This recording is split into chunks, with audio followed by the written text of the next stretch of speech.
great insight to Islam and leftist point of view. Listen in to Melanie Philips, and on the flip side, we'll talk. Progressives marching side by side, shoulder to shoulder with Islamists. It's quite comical if it wasn't so awful, because the Islamists would basically, kill them, some of them, for what they stand for. Women's rights, gay rights. I mean, these things are inimical to Islamic society, but they are bound together by a common aim, even though the society they want to have they are polar opposites, but they're bound together by the common aim of destroying the West and hatred of Jews and Israel. And this is enough to keep them on the streets together. But I think, as you were suggesting, there's actually a much deeper set of connections. And one of the most important is this inversion of reality. The Islamic world, as I understand it, is dominated, unfortunately, at the moment by people who believe that Islam is perfection and the rest of the world is basically the work of the devil. And so anything that happens in the Islamic world is good, and anything that happens in the other world, in the non-Islamic world, is bad. And so if Muslims commit terrible crimes, human bomb attacks, in this framework of thinking, they are always acting in self-defense. They're always acting in defense of the world of Islam, because they are doing the work of God. And the people they have murdered are basically bad people, and they're only killed because they were attacking Islam. It's a complete inversion. When you come to the Palestinian cause, that's exactly what it is. They accuse Israel of doing precisely what they're doing, but of which Israel is innocent.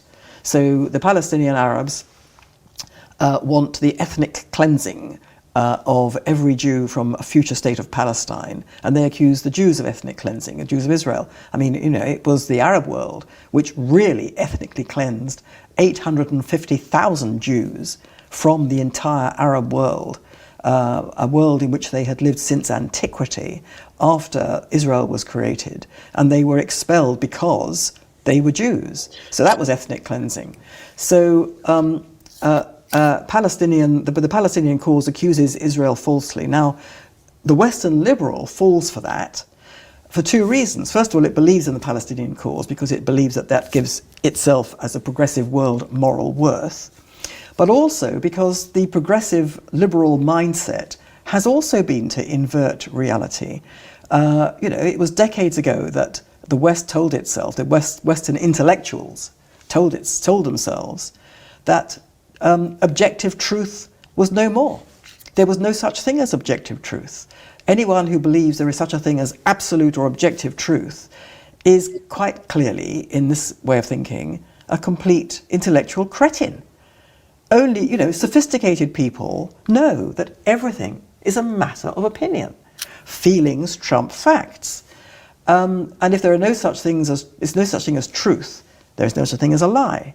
And consequently, you cannot have a distinction between truth and lies. It's only a matter of opinion. So if I say that the Israelis are the victims of ethnic cleansing and or the attempted ethnic cleansing and attempted genocide, that's only my opinion, according to this mindset. So if you get rid of truth, you get rid of rationality, and you open the way to what we have developed, which is the belief that, as Oprah Winfrey said to Meghan Markle, your truth.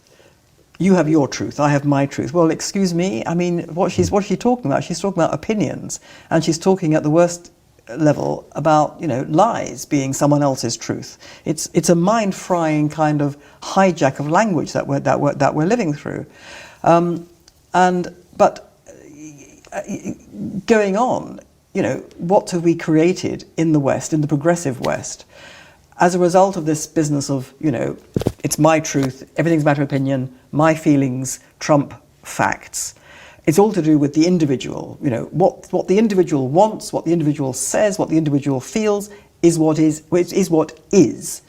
And that has led to our victim culture, in which I feel oppressed by you, and because I feel oppressed by you, I am oppressed by you, even though I may have been absolutely dreadful to you and have caused you to lose your job and all your social circle and all your prospects, but nevertheless, I'm the victim of you.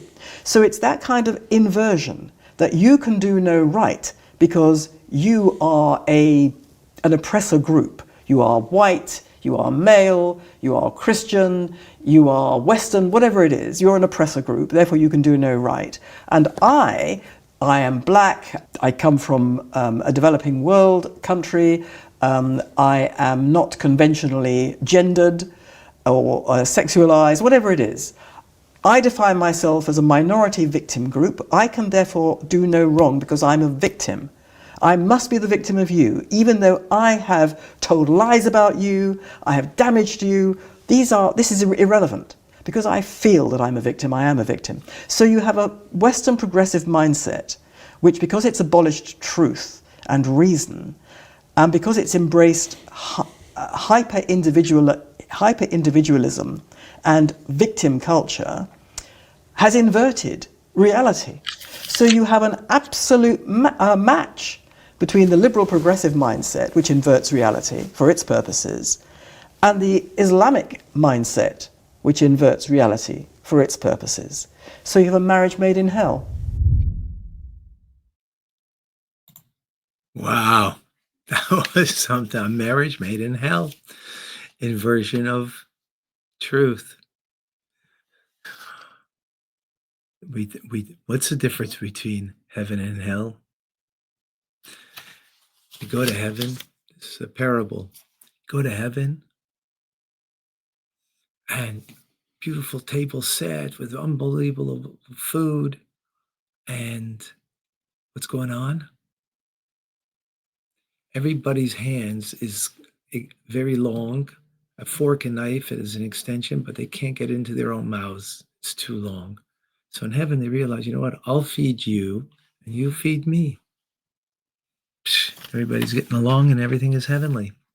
Go down to hell. It's the exact same thing. Table set, beautiful food, everything's wonderful. And also their arms are extension, right? A fork, knife, whatever. And it can't reach your own mouth. And no one's eating. The guy comes over, he says, what's going on? I was just in heaven. And so why are you guys? See, I'm going to feed him, that rotten, good for nothing guy? No way. That's the inversion of reality. The reality is we're all in it together. The reality is what happens to me happens to you. What happens to you, what happens to me. If I'm there for you, you're there for me. If you're my enemy, if I make you my enemy or look at you in a wrong way, then, hey, you become my enemy. That's the inversion of reality. It's thinking that you're just there for yourself. You're only created for yourself. And therefore, I'm a victim. I become a victim of my circumstance. I become a victim of people. I become oppressed. That's the inversion of reality. You? Rotten good for nothing. I wouldn't feed you. Even if I smiled and was nice to you and took care of you, guess what? I'd be taken care of too. As opposed in Judaism, there's no such thing as victimhood. And that's why Jews have been kicked out of over 100 countries in the last 1,500 years. And we don't cry victimhood. We pick ourselves up and we make something out of our lives, out of our families, out of our communities. Why? Because we don't look at life as God-given rights. God-given rights, and I don't have, I'm a victim. You're the oppressor. I deserve. That's inverted. Means I'm the center of the world and you're rotten because you're not giving me. And I'm not going to give you. That's inversion. But if we're in it together, what does that mean? I'm responsible for you. And guess what? You're responsible for me in whatever manner it is. We have a responsibility. Why? Because that's what God gives us, responsibilities, not rights. And therefore, we're in it together. So if I have a responsibility for you, guess what? I'm hungry and I'm not being fed. But you know what? I have a responsibility to feed you. So I'm going to feed you. Hey, the other guy. I also have a responsibility. I'm going to feed you and I'm going to take care of you. That's living in heaven. When we take care of our responsibilities for our families, for our communities, then we create a divine world, Garden of Eden, here on earth, heaven on earth. But if it's rights, I have my rights. You stepped on my rights. I don't like you. I ain't feeding you. I ain't taking care of you. The other guy feels the same way. That's hell.